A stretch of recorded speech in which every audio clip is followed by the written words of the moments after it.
안녕하십니까. 신인균의 국방TV 데일리 디펜스입니다. 오늘 알려드릴 소식은요, 부산에 미군 전쟁물자를 대형 수송선이 들어왔다. 미군의 전쟁물자를 실은 대형 수송선이 들어왔다 라는 소식을 전해드리겠습니다. 전쟁물자를 실은 대형 수송선.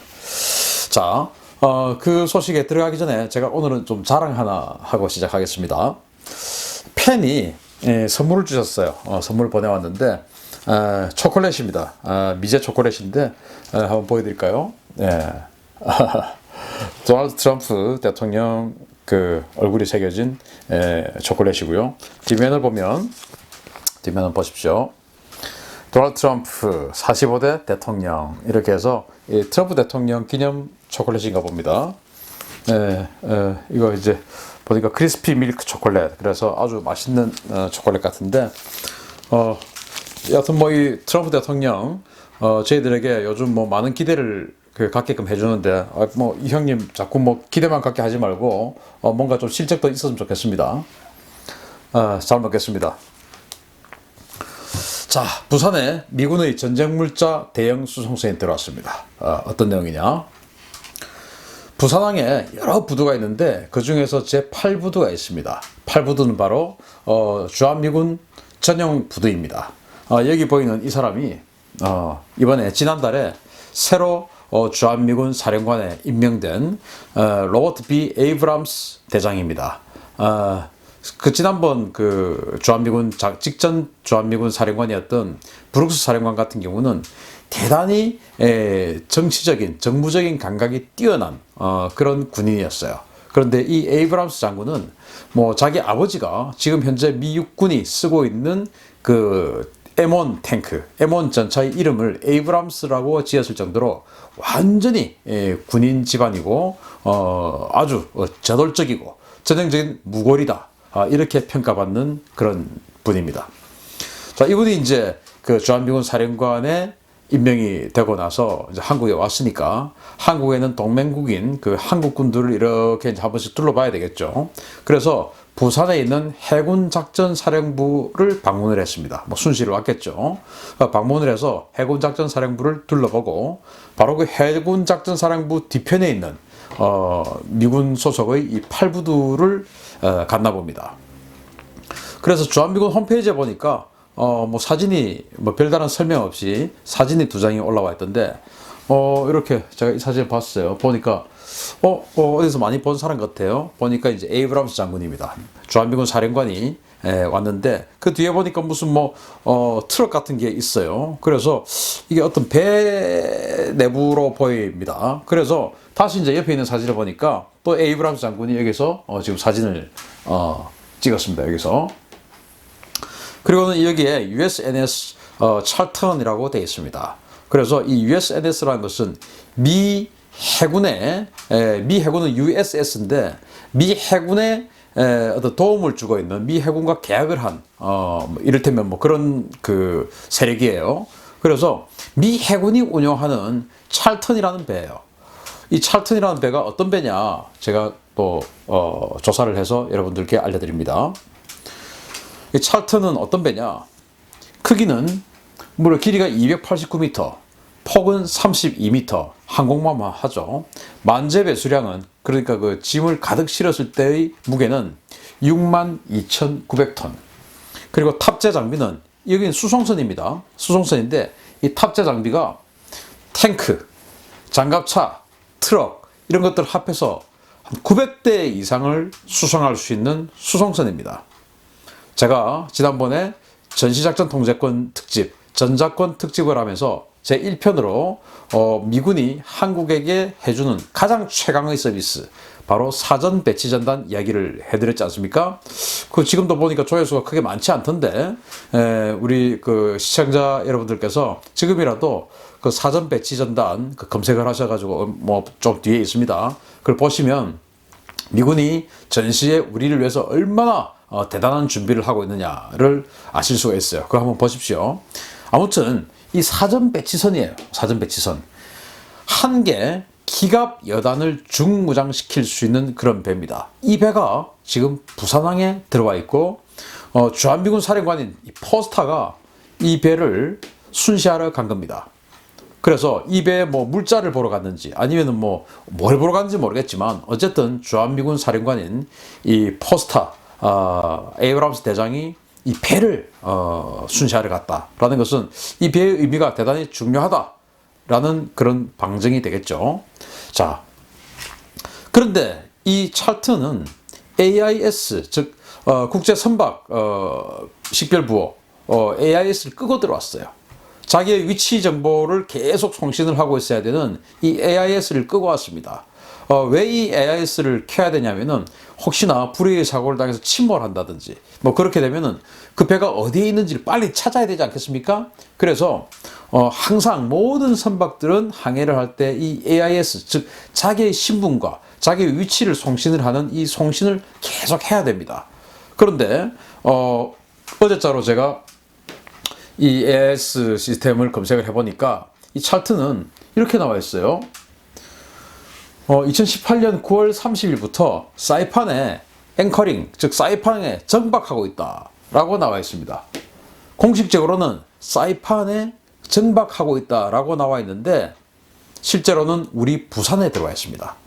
그런데 제가 모든 선박은 AIS를 켜고 다녀야 된다 라고 이야기를 들었지 않습니까? 그런데 작전 중인 군용 선박, 즉 군함은 AIS를 끌 수 있습니다. 왜냐하면 자기가 어디 있는가를 노출하면 안 되지 않겠습니까? 만약에 미국의 항공모함이 자기의 위치를 AIS를 켜고 자기의 위치를 계속 송신을 하고 다니면 중국이 뚱퐁 21 항공모함 타격용 탄도미사일 뭐 어디 있는지 아니까 바로 그쪽으로 쏴버리겠죠. 그래서 작전 중인 군함은 AIS를 끕니다. 즉 이 그 차트는 신분을 속이고 자기의 위치를 속이고 들어온 겁니다. 즉 작전 중이라는 것, 임무 중이라는 겁니다. 임무 중, 그것도 임무도 작전 중이라는 거예요. 그렇게 해서 지금 우리 부산항에 들어와 있는 찰턴입니다. 그런데 제가 뭐 웬만한 그 미군 배들의 이름은 다 아는데 또 특히나 이제 우리 칠함대 그리고 태평양에 배치된 그런 배들의 이름은 대부분 아는데 이 찰트는 좀 생소한 배입니다. 그래서 제가 이 태평양 지역을 관할하는 사전 배치 전단, 즉 제3 사전 배치 전단의 세력을 다시 한번 검색을 해봅니다. 보여드리겠습니다. 제3 사전 배치 전단이라고 하는 것은 미국이 지금 현재는 태평양은 괌 그리고 인도양은 디에고 가르시아의 사전 배치 전단을 운영을 하는데 태평양 같은 경우는 괌에다가 기지를 두고 일본, 한국, 대만 이런 나라들을 보호하기 위해서 항상 왜냐하면 그런 나라들이 아주 그 국토 면적이 작은 데 비해서 그의 상대는 굉장히 강합니다.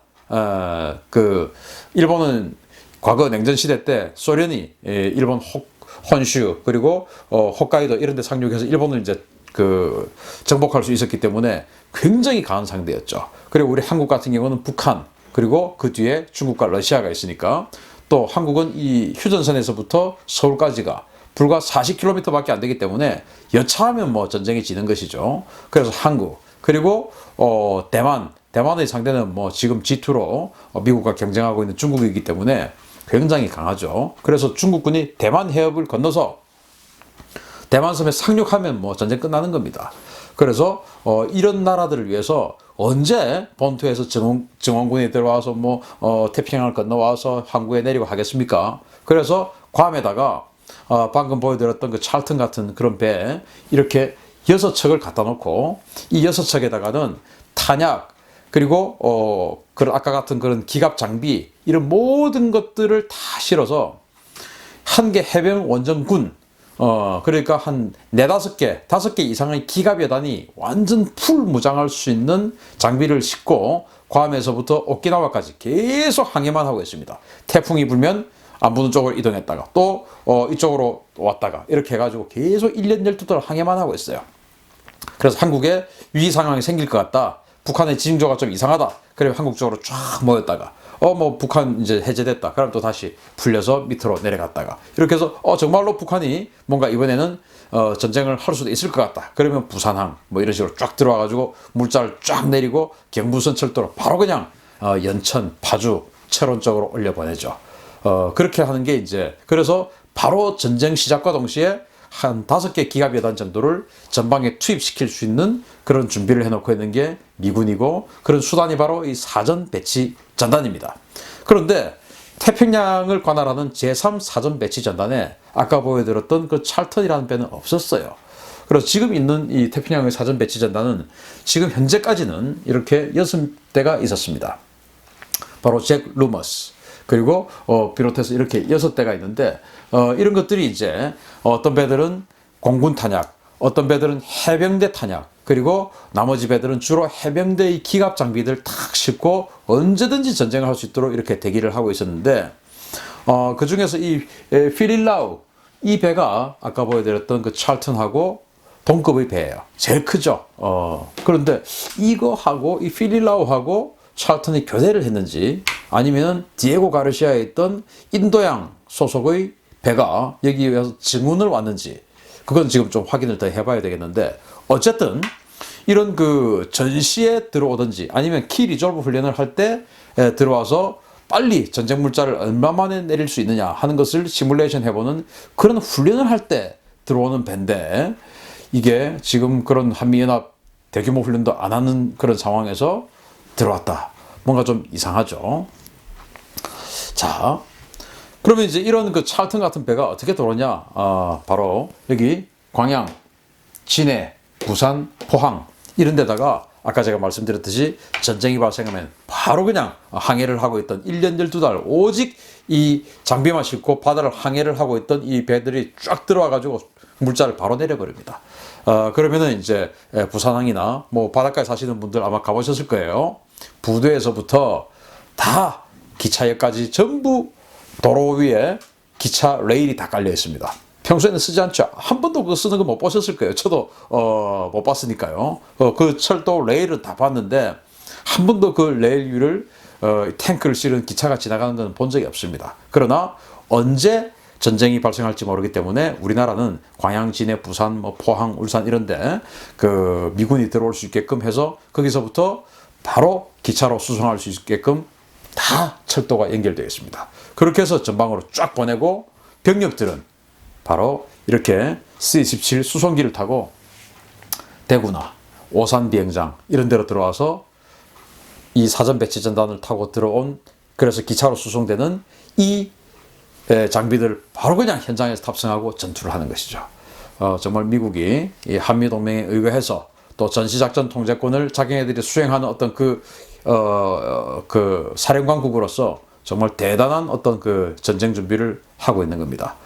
뭐 그런 게 하여튼 사전 배치 전단이에요.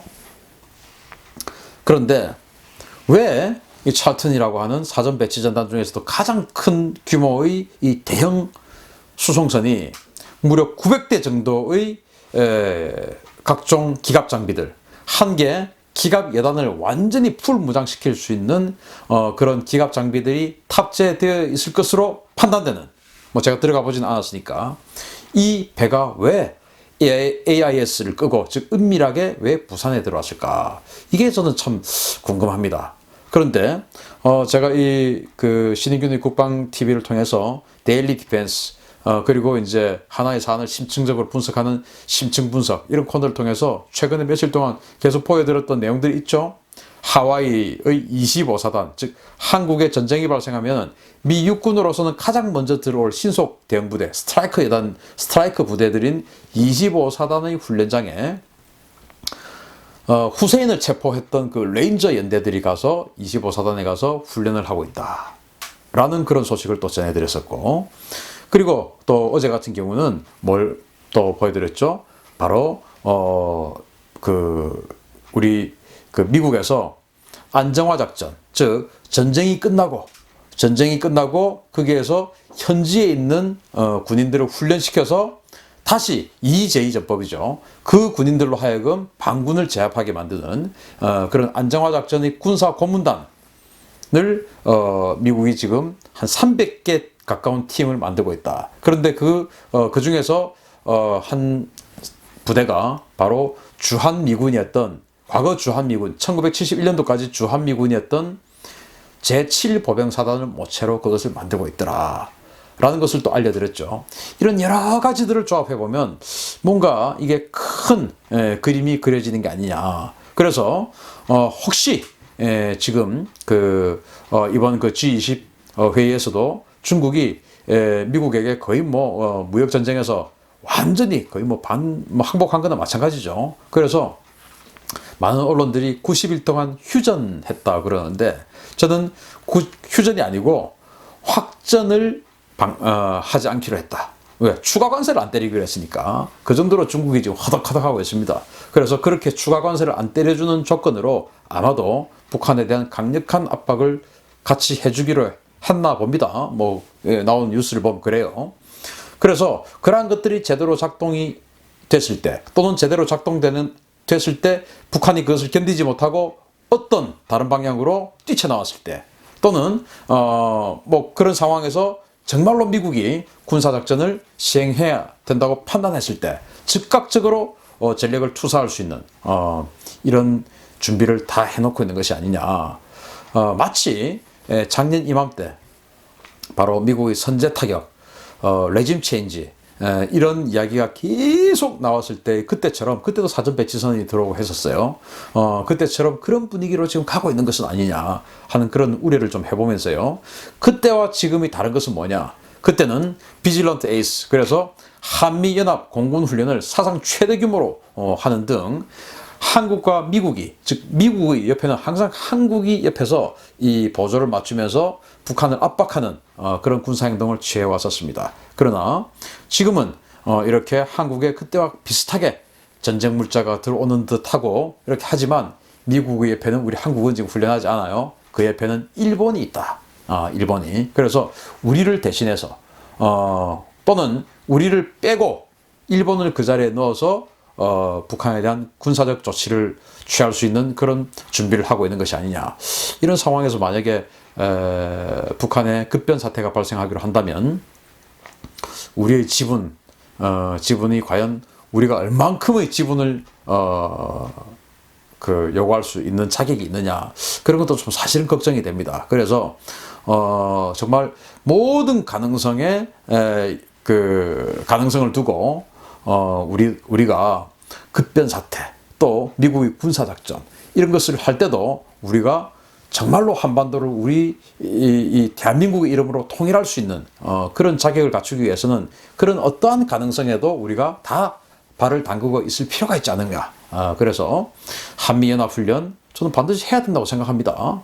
그것은 남북 평화무드와는 별개로 한미연합훈련을 할 필요가 있다 라고 생각이 되고, 어쨌든 지금 이렇게 부산항에는 최대 규모의 전쟁물자 수송선인 그 사전 배치선 하나가 지금 들어와 있고, 그것을 지금 신임 주한미군 사령관인 에이브람스 대장이 현장 지도했다 라는 그런 소식을 전해드리면서 내일 다시 더 재밌는 소식 들고 찾아오겠습니다. 신인균의 국방TV 구독, 좋아요, 알림 눌러주십시오. 내일 또 뵙겠습니다. 감사합니다.